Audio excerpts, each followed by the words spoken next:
السلام علیکم ورحمۃ اللہ وبرکاتہ۔ الحمد للہ رب العالمین والصلاة والسلام علی سید الانبیاء والمرسلین سیدنا کریم صلی اللہ تعالی علیہ وآلہ وسلم۔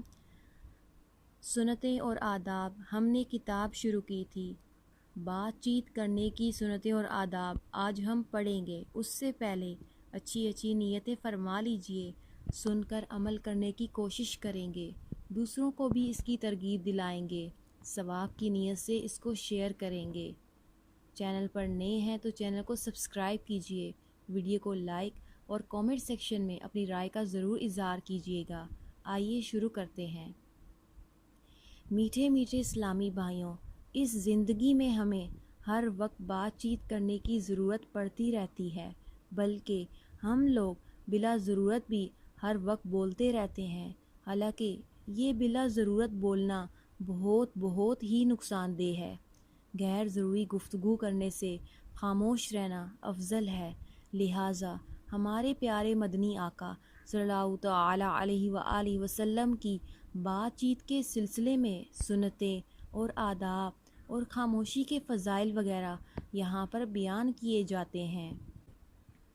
سرکار مدینہ صلی اللہ تعالی علیہ وآلہ وسلم گفتگو اس طرح دلنشین انداز میں ٹھہر ٹھہر کر فرماتے کہ سننے والا آسانی سے یاد کر لیتا۔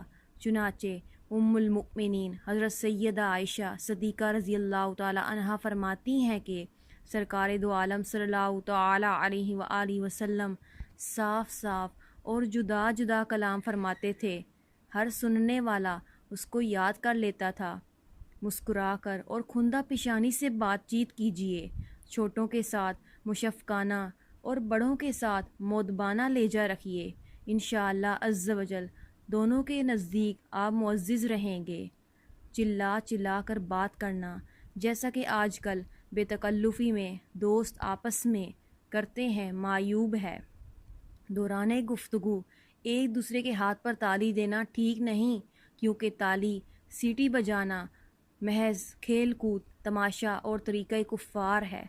بات چیت کرتے وقت دوسروں کے سامنے بار بار ناک یا کان میں انگلی ڈالنا، تھوکتے رہنا اچھی بات نہیں، اس سے دوسروں کو گھن آتی ہے۔ جب تک دوسرا بات کر رہا ہو اطمینان سے سنیں، اس کی بات کاٹ کر اپنی بات شروع نہ کر دیں۔ کوئی ہکلا کر بات کرتا ہو تو اس کی نقل نہ اتاریں کہ اس سے اس کی دل آزاری ہو سکتی ہے۔ بات چیت کرتے ہوئے کہکا نہ لگائیں کہ سرکار صلی اللہ تعالی علیہ وآلہ وسلم نے کبھی کہکا نہیں لگایا۔ زیادہ باتیں کرنے اور بار بار کہکا لگانے سے وقار بھی مجروح ہوتا ہے۔ سرکار مدینہ صلی اللہ تعالی علیہ وآلہ وسلم کا فرمان عالی شان ہے، جب تم کسی دنیا سے بے رغبت شخص کو دیکھو اور اسے کم گو پاؤ تو اس کے پاس ضرور بیٹھو، کیونکہ اس پر حکمت کا نزول ہوتا ہے۔ حدیث پاک میں ہے، جو چپ رہا اس نے نجات پائی۔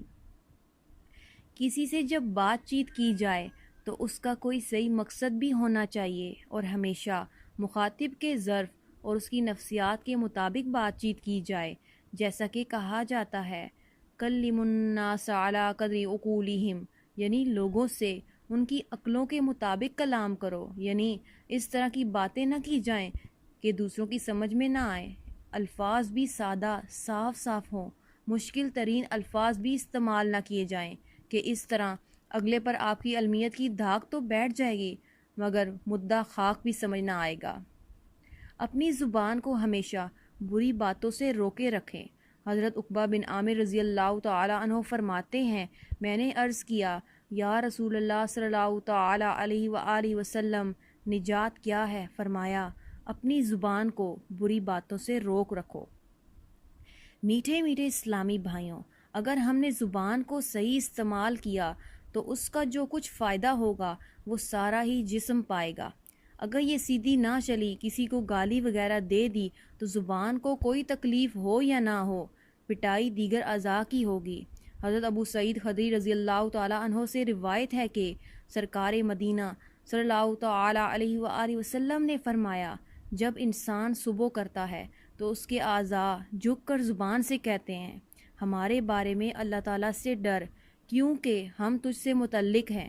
اگر تو سیدھی رہے گی ہم بھی سیدھے رہیں گے، اور اگر تو ٹیڑھی ہوگی ہم بھی ٹیڑھے ہو جائیں گے۔ آپس میں ہنسی مذاق کی عادت کبھی مہنگی پڑ جاتی ہے۔ حضرت عمر بن عبدالعزیز رضی اللہ تعالیٰ عنہ نے فرمایا، آپس میں مذاق مت کیا کرو، اس طرح دلوں میں نفرت بیٹھ جاتی ہے اور برے افعال کی بنیادیں دلوں میں استوار ہو جاتی ہیں۔ بد زبانی اور بے حیائی کی باتوں سے ہر وقت پرہیز کریں، گالی گلوچ سے اجتناب کرتے رہیں، اور یاد رکھیں اپنے بھائی کو گالی دینا حرام ہے، اور بے حیائی کی باتیں کرنے والے پر جنت حرام ہے۔ حضور تاجدار مدینہ صلی اللہ تعالی علیہ وآلہ وسلم نے فرمایا، اس شخص پر جنت حرام ہے جو بے حیائی کی بات سے کام لیتا ہے۔ اے ہمارے پیارے اللہ عز و جل، ہمیں گفتگو کرنے کی سنتوں اور آداب پر عمل کرنے کی توفیق عطا فرما۔ آمین بجاہ النبی الامین صلی اللہ تعالی علیہ وآلہ وسلم۔